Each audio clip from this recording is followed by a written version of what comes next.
Hello everyone, it is me Vegeta T23 and welcome back to my new What If. Today we're talking about what if Vegeta was born as a Super Saiyan 4. In the last part we discussed how Broly and Vegeta attained their Super Saiyan transformations. Broly then beat Cold to a bloody paste. However, Vegeta isn't letting him go that fast. He commands Broly to go home while he takes care of business. He then starts torturing Cold for all these years of tyranny. He's slowly tearing Cold apart and taunting him for all his actions despite Cold's best efforts of reasoning with him. After Vegeta thought it was enough, he sliced Cold to pieces and blasted him away for good.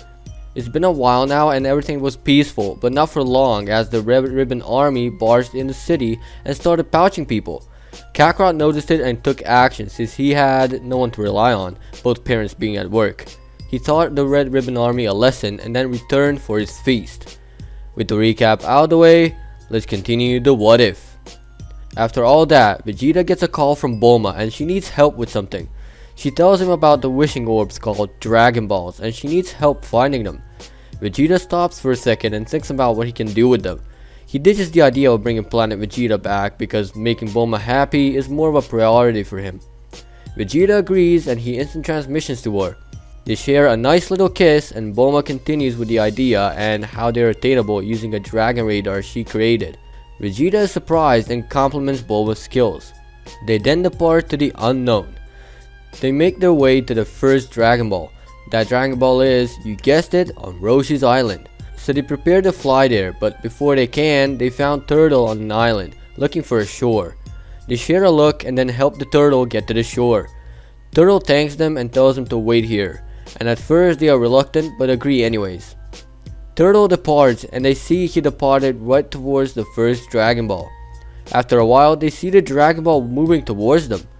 They see an old man on Turtle's back and that is of course Roshi, harboring a Dragon Ball. Vegeta sees it and instantly recognizes it. He asks the old man for it but Roshi is after the pussy, so he asks Bulma for underwear. Vegeta, once processed it, starts screaming at Roshi for even thinking something like that. Roshi notices Vegeta as a Saiyan and asks him a few questions about their race. Vegeta is now confused at this point and answers them somewhat truthfully. Vegeta then asks again for the Dragon Ball and Roshi is changing the subject yet again, but Vegeta is having none of it, appearing in front of the old man and immediately proving his point to him and asserting his dominance. Vegeta then gets his Dragon Ball and the pair depart on their merry way. Meanwhile, Kakarot has returned home and thought of that army that started pillaging the city. He knew that there were more of them remaining since he knew that they're not the only ones, and so he packs his shit, writes his parents a note, and departs into the adventure. On his way, he gets upon a village and gets introduced to Oolong, a shapeshifter who's taking away women.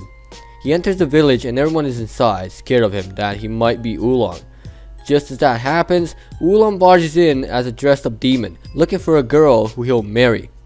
Kakarot looks at him in utter confusion and then gets in his stance. Oolong attacks Kakarot, but he blocks it with his finger.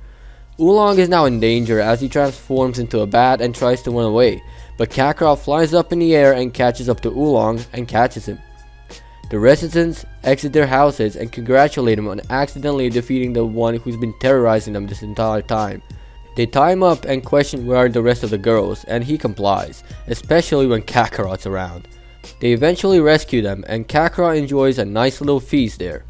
Vegeta and Bulma then enter the village and see Kakarot and the rest of the village there, wondering how can a kid eat so much. Vegeta approaches him and Kakarot notices him immediately, referring to him as the King of the Saiyans. The Earthlings realize who that is and questions his appearance. He asks for a Dragon Ball and an old lady replies, saying she has it and gives it to him. Kakarot is amazed by them being together actually and asks to come along if that's okay. Vegeta complies but Bulma is in a bit suspicion. With that, Kakarot, Vegeta and Bulma go seek for the Dragon Balls. Vegeta compliments Kakarot's power, telling him that he has a lot of potential if he's so strong at his age and that he really can be of use in the future. Kakarot replies that Bardock trained him. Vegeta just brushes it off, knowing Bardock would definitely train him after finding out that gravity training exists. They are going for their next Dragon Ball. Vegeta, Bulma, who is now on Vegeta's back, and Kakarot are just cruising through the air and come across Yamcha, who is trying to shoot them down. Vegeta fires a rocket at them, but Kakarot easily deflects it back to Yamcha, destroying his car and knocking him out. They touch down, wondering what they'll do with him. In the end, Bulma straps Yamcha's legs to Kakarot's legs, and so they continue flying. Yamcha wakes up and shits himself. Vegeta just tells him that he's lucky he didn't die in the desert. Coming up to the Fire Mountain where the new Dragon Ball is located, they see massive flames and they can't physically come up there due to heat, so they descend down. Just then, Ox King comes before them and attacks them, thinking they're poachers. Vegeta catches the axe with 2 fingers and snaps the blade in half. Ox King started pissing himself and asked for forgiveness, so Vegeta took the opportunity by asking for the Dragon Ball. The Ox King tells him that it's up on the Fire Mountain, but can't get to it, and asks if he can get the Banshu fan from Master Roshi to put it out.